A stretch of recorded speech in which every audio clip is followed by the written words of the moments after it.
Assalamualaikum warahmatullahi wabarakatuh.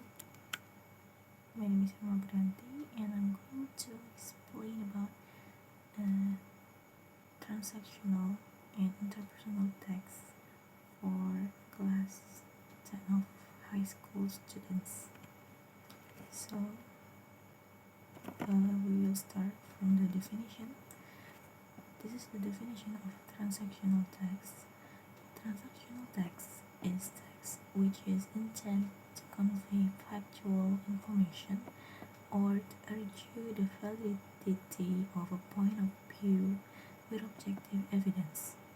Transactional text is conducted to get information exchanged optimally and efficiently, since transactional text focuses on the messages and the accuracy of the communication.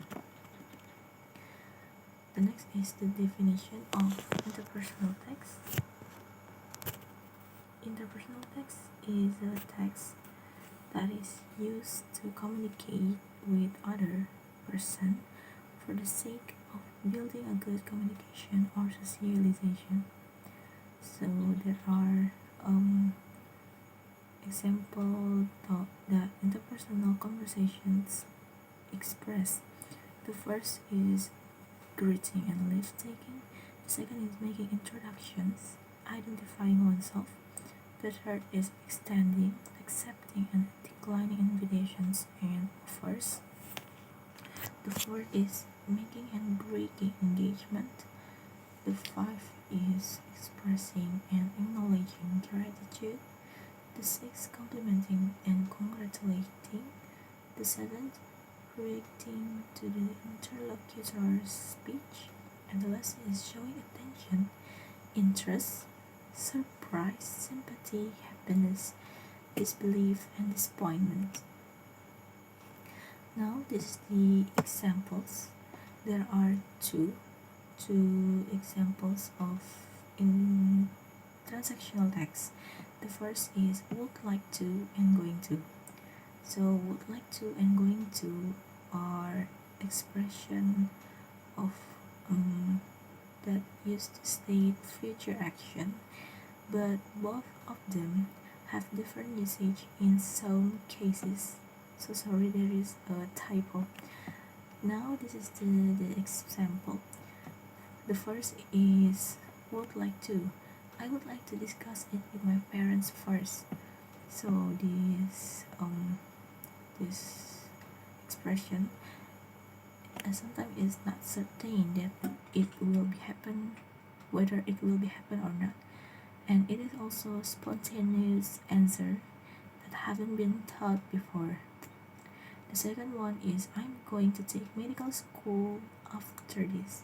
So this answer is more certain than the previous one.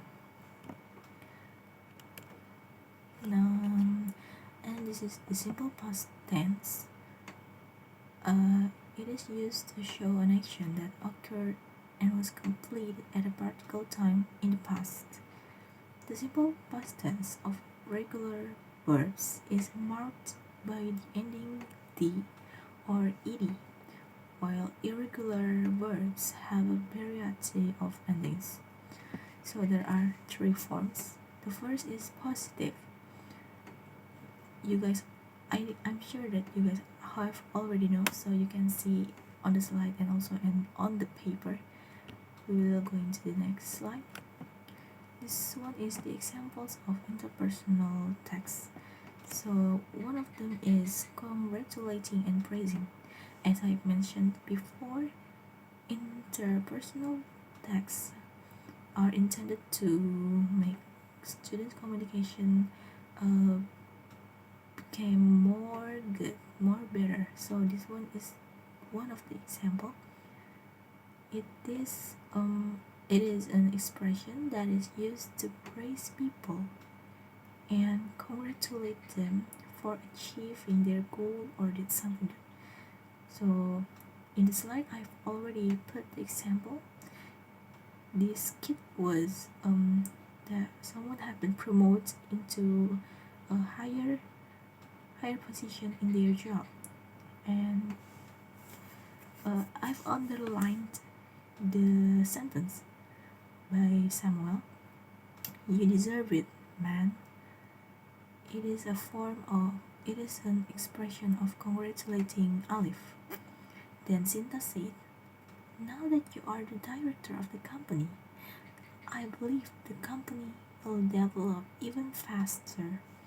So that is expression of praisings, since she emphasizing that if Alif got the position, then he will bring the company to develop better and faster.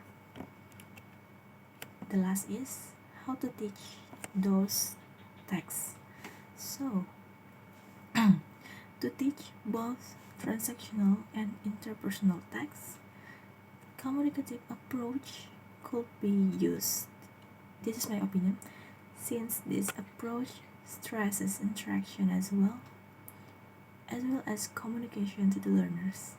This method would likely make students have more confidence while learning English, because the teacher ideally make the students to interact with others in the class with their second language. Okay, that's it. Thank you for listening to this material. I hope you got my explanation, and if you have any questions, you got to ask me in the WhatsApp group. Thank you.